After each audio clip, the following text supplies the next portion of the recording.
I'd always heard that a grandparent's love was different than the love of your child, and I never really believed it. Today we'll talk about the love from a grandchild to a grandparent and how that love feels when that child himself becomes a grandparent. My name is Gary W. Moore, and this is Positively Speaking.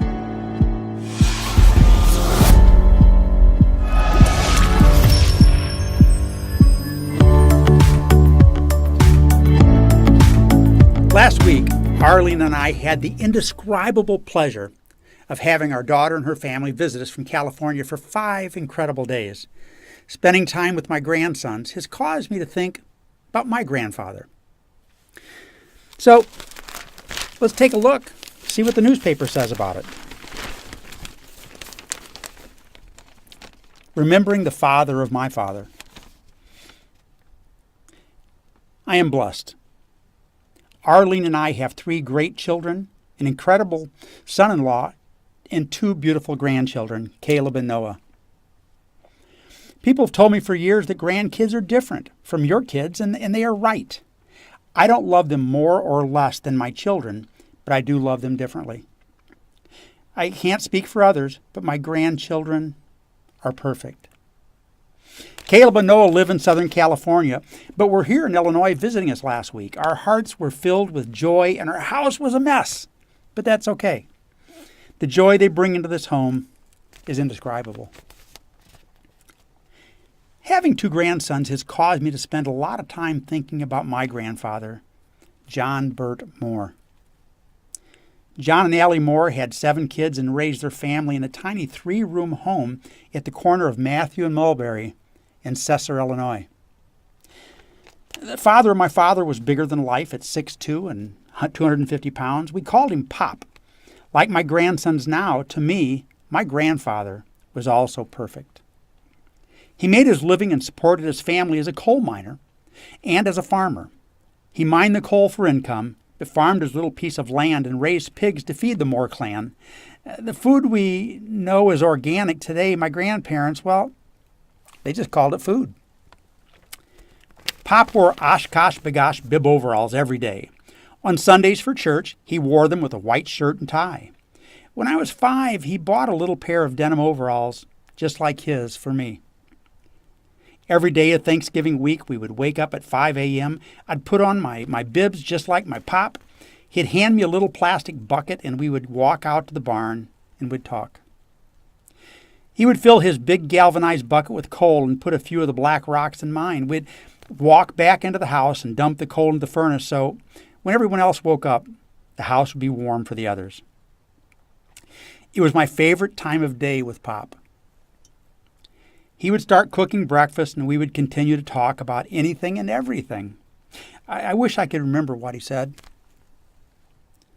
Pop, a man who never finished grade school, gave me my first lesson in economics. One day while walking on a gravel road, I was shuffling my feet in the rocks and dust. Pop stopped, stooped down to my eye level and said, "Your dad works very hard to take care of you and your family. He worked hard to buy those shoes on your feet. If you keep dragging them through the gravel, you're going to ruin them. Your dad won't complain or be mad at you, but he will have to work harder and longer to buy a new pair. Let's help him out by not ruining them." He then smiled and hugged me. Then we began walking again. I never forgot the lesson. Now that I'm a grandfather, I understand. I didn't realize how my grandfather felt about me then. But now I know. Pop loved me with a love I still feel today, and I miss him more now, 50 years after his death, than ever before. I wish I could introduce him to Arlene and our grandchildren, of course, Caleb and Noah. Pop died in April of 1968 of black lung disease, a form of emphysema that is common among those who go deep in the ground to mine the coal. Pop was 77. I was 13. I stood by his casket for hours, not showing any emotion. It was the first time I ever saw him without bib overalls on. He was wearing a suit. I didn't feel sad because it didn't seem like him. But as the funeral home was closing in the evening, my dad walked up and put his arm around me and said it was time to go. I suddenly began crying. I think it just hit me that it was my pop laying there, and he was gone. I cried myself to sleep that night. For the first few years of Caleb and Noah's life, we lived only 50 miles from them. We'd see them weekly, but even then, it wasn't enough. Now they live 2,000 miles away, and I miss them daily. I want Caleb and Noah to know how much I love them.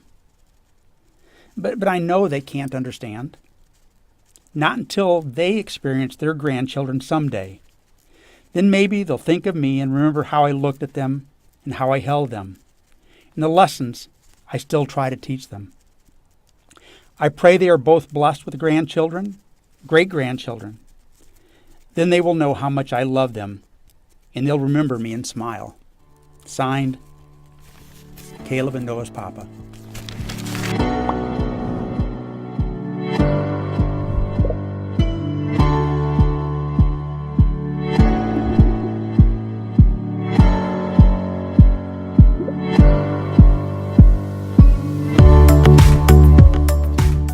So thank you for joining me today for another episode of Positively Speaking. Would you like to see the positive, uplifting, encouraging, motivational message that's contained in this weekly column in your newspaper? I would love your help. I'm currently in 9 great newspapers, which you may see on the screen right now. And I make guest commentary in 3 others. But I need your help in expanding the reach of this column. Our goal here at Positively Speaking is to be in 200 plus newspapers by the end of 2019. And we can do that. Pew Research says that people want to see positive, uplifting content in their newspapers. Studies show that people are looking to be uplifted. And that's exactly what we do here at Positively Speaking. Call your managing editor. Just pick up the phone, call the managing editor, and tell them that you want to see Positively Speaking in your newspaper. Refer them to this YouTube channel or to my website. If you'll do that, I would be very, very grateful. So thank you for joining me today for another episode of Positively Speaking. Please subscribe to this channel. It's free. And please tell others. And until next time, please remember that when your half of the world is immersed in darkness, the other half of the world is bathed in beautiful sunlight. Life is ever changing and the darkness never stays. God bless, and thank you for joining me today for Positively Speaking.